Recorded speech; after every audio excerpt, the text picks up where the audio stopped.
नमस्कार, आप देख रहे हैं विस्तारित विश्लेषण। आज हम बात करेंगे एम्प्लॉइज प्रोविडेंट फंड ऑर्गेनाइजेशन यानी ईपीएफओ के जून 2026 में आए नए अपडेट्स पर। ये जानकारी हर सैलरीड एम्प्लॉय के लिए बेहद जरूरी है। ईपीएफओ ने हाल ही में प्रोविडेंट फंड के इंटरेस्ट क्रेडिट और एडवांस विड्रॉल के नियम में बदलाव किए हैं। इन नए नियम का आपके पीएफ बैलेंस टैक्स और आगे के फाइनेंशियल प्लानिंग पर क्या असर पड़ेगा, इस पर ईके गहराई से नजर डालते हैं। हम आपको ईके सीजन फाइनेंशियल न्यूज एंकर की तरह शांत और तथ्यात्मक तरीके से हर पहलू समझाएंगे। ईपीएफओ भारत में सैलरीड एम्प्लॉयज के लिए सबसे महत्वपूर्ण रिटायरमेंट स्कीम्स में से ईके है। हर साल इसके नियम और इंटरेस्ट रेट्स पर नजरें रहती हैं। जून 2026 की यह घोषणा पीएफ को और भी ज्यादा रेगुलेटेड और टैक्स एफिशिएंट बनाने की दिशा में ईके बड़ा कदम है। इस वीडियो का उद्देश्य आपको ईके विस्तारित और तथ्यात्मक फाइनेंशियल एनालिसिस प्रदान करना है।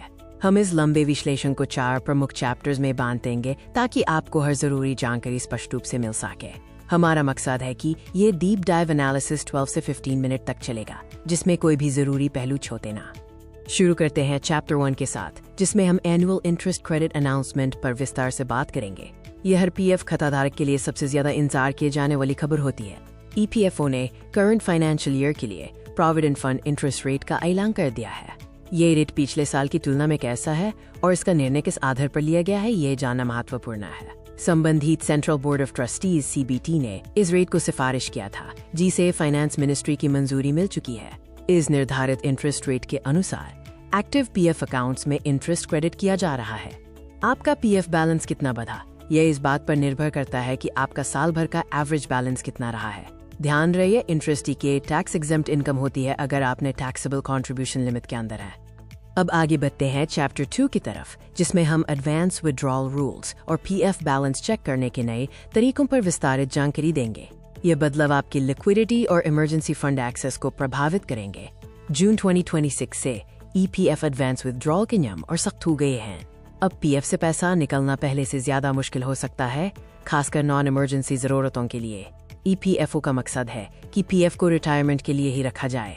हम आपको बताएंगे कि किन विशेष परिस्थितियों में अब भी एडवांस विड्रॉल संभव है। खासकर मेडिकल इमरजेंसी क्लेम्स के लिए नियम और प्रक्रिया में बदलाव किए गए हैं। अब जरूरी डॉक्यूमेंट्स की लिस्ट छोटी और तेज कर दी गई है ताकि गंभीर हालात में फंड जल्दी मिल सके। लेकिन एडवांस विड्रॉल की लिमिट और शर्तें अभी भी ध्यान में रखनी होंगी। अपना अपडेटेड पीएफ बैलेंस चेक करने के लिए 2 प्रमुख ऑनलाइन तरीके हैं। पहला है उमंग ऐप और दूसरा है मेंबर पासबुक पोर्टल। हम आपको स्टेप बाय स्टेप प्रोसेस समझाते हैं कि कैसे आप अपना यूएएन और पासवर्ड इस्तेमाल करके तुरंत बैलेंस जान सकते हैं।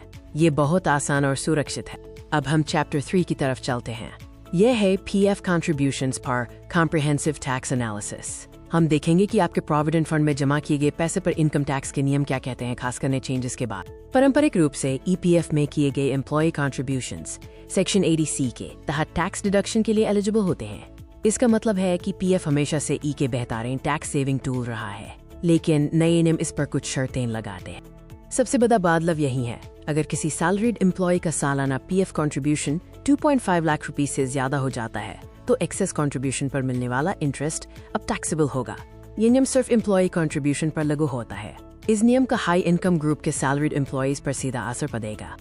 इस नए टैक्सेबल कंपोनेंट का कैलकुलेशन थोड़ा कॉम्प्लेक्स है और इसके लिए पीएफ अकाउंट्स को 2 अलग अलग हिस्सों में बांटा जाता है, ई के टैक्सेबल कंट्रीब्यूशन और दूसरा नॉन टैक्सेबल कंट्रीब्यूशन। आपकी कंपनी के एचआर और फाइनेंस टीम से इस पर विस्तार से चर्चा करना जरूरी है ताकि आप अपनी टैक्स लायबिलिटी को सही से समझ सकें।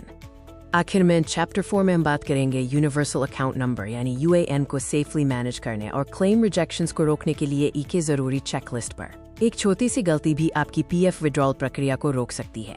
हर सैलरीड एम्प्लॉय के लिए यूएएन मैंडेटरी है। इसकी सुरक्षा और सही मेंटेनेंस बहुत जरूरी है।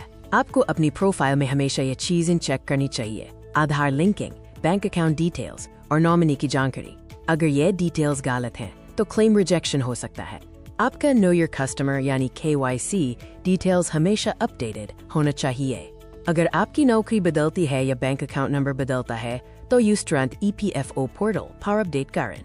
अधूरी या गलत KYC के कारण पीएफ एडवांस विड्रॉल या फाइनल सेटलमेंट क्लेम्स रिजेक्ट हो जाते हैं।